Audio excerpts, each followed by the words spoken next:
Cassidy from 103.3 The Edge here with Joe Keery. Hey. Hey, how are you? Doing good. Happy to be here. Good. Yeah. So you're in Rochester, Yeah. and I drove over here from Buffalo, and is this kind of night one of Yeah. the latest tour dates? Yeah, it is. We just left Chicago and we worked up a bunch of some new stuff and reworked old stuff, and yeah, so this is night one. How does night one energy feel? I mean, you've been busy obviously all summer with festivals and stuff. Does this feel different in any way? Yeah, it does, because we redid a lot of lights. We're putting some more songs on their feet, so we're like seeing what works. Yeah. And kind of excited to get into it. Good. Yeah. Do you guys, because I've never gotten to see you before, do you guys ever throw in cover songs or anything like that, or you try to stick to your own stuff? No covers yet. We did one when we had the first album, but that's just because we didn't have enough songs. Yeah. But it'd be fun to work something like that. Yeah. Definitely not against it. Well, so from following you on social media, there's something that I saw you do this summer, and I think you've done it more than once, throwing out a first pitch at a baseball game. Oh, yeah. So you were out with the Cubbies, and then you've done it before, though, with what, like the Phillies or something? Phillies once, and then I, delivered the ball. I didn't actually do it at Fenway, but I just delivered the ball. I've done it many times, and no matter how many times you practice, it's so unnerving because I think the biggest fear is you're going to be one of those people that they put in the compilations of bad first pitches. How did it go for you, and how did you rehearse? I killed it. I actually did really well. Okay, I didn't rehearse too much, but I feel you. Did you put any sauce on the ball? Did you just go straight? White bread. Just totally, white bread right down totally normal. Yeah, I've one-hopped it. I floated it too high. It's been a bad situation. I've never done it, obviously major league, but minor league, I'm there could be 10 people watching. I still don't want to be that person. It's scary. I can't imagine actually have it and to be a pitcher. Yeah. That'd be terrifying. Totally terrifying. Okay, so I gotta ask, take me back. I am a former theater major who found my way into radio, and so I love that you went to theater school. Yeah. What for you was your entry point into the performing arts? It was doing high school theater. Okay. With my older sister was on stage crew. And at the beginning of the year, before classes began, there's a tech week where they kind of bring in younger students to learn how to use the material, or the lights and the sound, and just kind of get the community going. And so she dragged me in, and that kind of got me going there. And I actually went to theater school with Wes, who's in the band. Oh, that's awesome. Yeah, that's so good. That through school. Okay, so then what was a memorable high school role for you? Do you remember any shows that were Definitely. Because everyone has a show that you're oh, that was the show. It was the one that we loved doing. What was it for you? In Massachusetts, there's this thing called Drama Fest, and it's you put up a 45-minute play, and you go to different schools and you kind of compete. I've done something like that. Yeah. Totally, yeah. We did Dangerous Liaisons one year. That was really fun. But we also did this play Eurydice, which I wasn't in, but I did the stage crew stuff for, and that was amazing because. Have you seen Hadestown on Broadway? I haven't, no. So it's the story of Orpheus in Eurydice. If you have a chance to go see it, it's fabulous. You live in New York City now, right? Yeah. Not like you have a lot of free time, but Hadestown, if you have a chance to see it, it's beautifully done. Sounds great. It's that story, but the music's great. It's beautiful. I could talk theater all day. Okay, so theater, but then was music always a thing for you too, or was that something that you kind of got into later in the game? Yeah, doing both. I mean, another friend who's in the band is someone who I grew up with playing music, so it's. Yeah.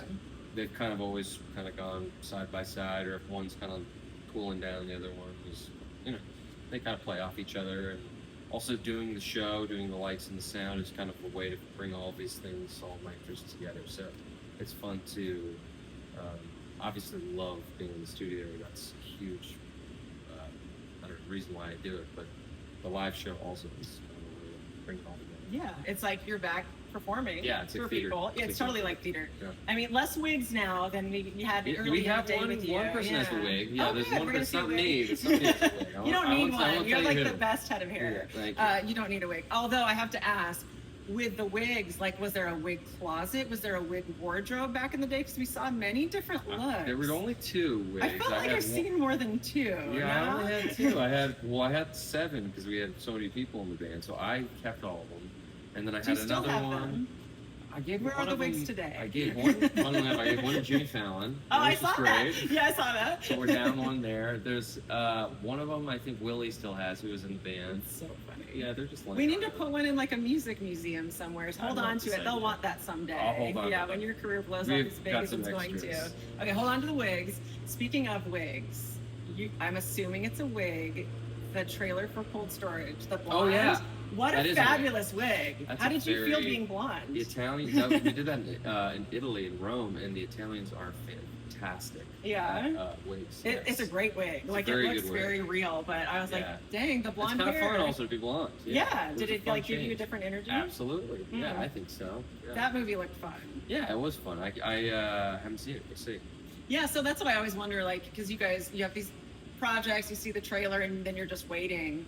Like, do you really, in that one, you're not going to see it till probably a lot closer to when it releases? Probably. Yeah. I think so. Usually they like when the director wants to usually give you something that doesn't have a bunch of like just kind of placeholder FX stuff. Yeah. So they wait kind of towards the end. And then how like long after the fact are they still being in touch with you to like re-record audio for like ADR or stuff like that? Like, is it once it's wrapped, are you pretty much like it's done and you just wait a very long time? There's a couple more like probably 2 or 3 chunks of time where you'll have to go. Either sometimes you have to reshoot, which we did not on that, or sometimes you have to go, like you said, do ADR and record the audio. It's not that much more of a requirement.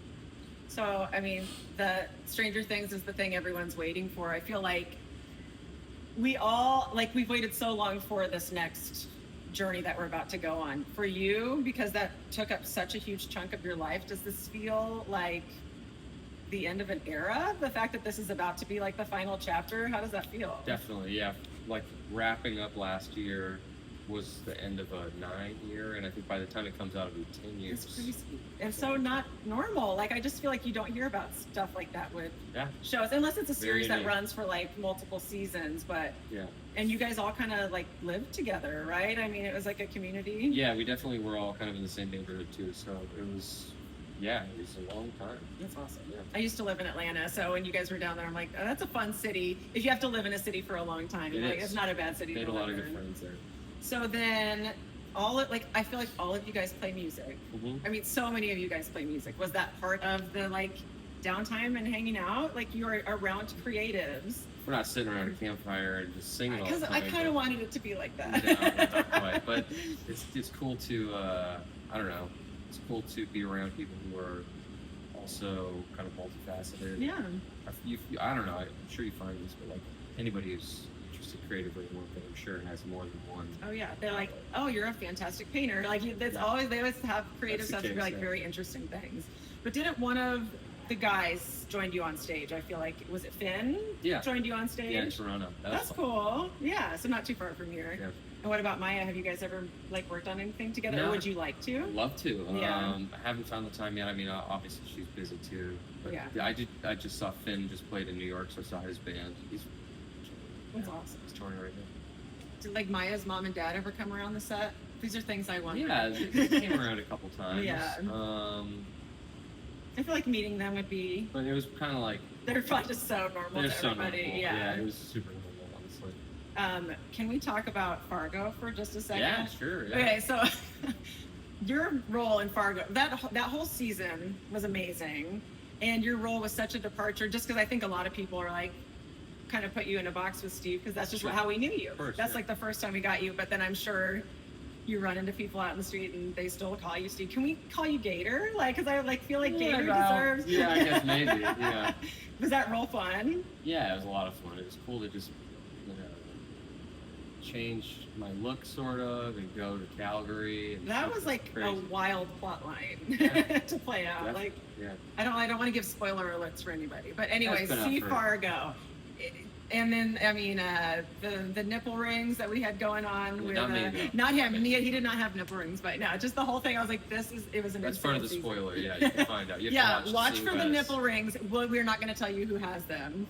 All right, cool. I wanted to talk about all that. Last thing I want to ask you, because I think as a creative, like how does your acting process and your process for working on music differ, or how are they similar? Like, do they inform each other in some way? Are they totally different for you? You know, it's all coming from the same place, I guess. Yeah. The desire to kind of do something and bring something to life. But I guess my favorite part about both of them is just being able to like work with really talented people. The collaboration. Yeah, that is the best part, because it's really, I like to do stuff by myself, but I think when you bring like a group of people together, that specific group is going to make a specific kind of thing, and that's sort of where the fun is. Yeah, that's what I like about both, I guess I'd say. That's awesome. Yeah. Okay, so what's next then? What are we looking for next? What down the next year, next 2 years? Like what's on the plate for doing you? doing this tour. Show will come out, and then kind of unsure of what will happen after that. A lot of press probably for the show. Yeah, it won't be too bad, but then hopefully new music, record some new music, and it's kind of. But like if an acting project comes down, like you'll figure out a way to make time for it if that works with the music and stuff. Yeah, absolutely. Yeah. That's awesome. Yeah, very much so. Good. It's been awesome to see your acting on the screen and see your music career blow up. It's been awesome. Just from a perspective of like a creative person, it's a cool thing to see someone be able to do both. So thank you for taking the time. I really appreciate it. Yes, thank you. All right, Kylie, you can stop.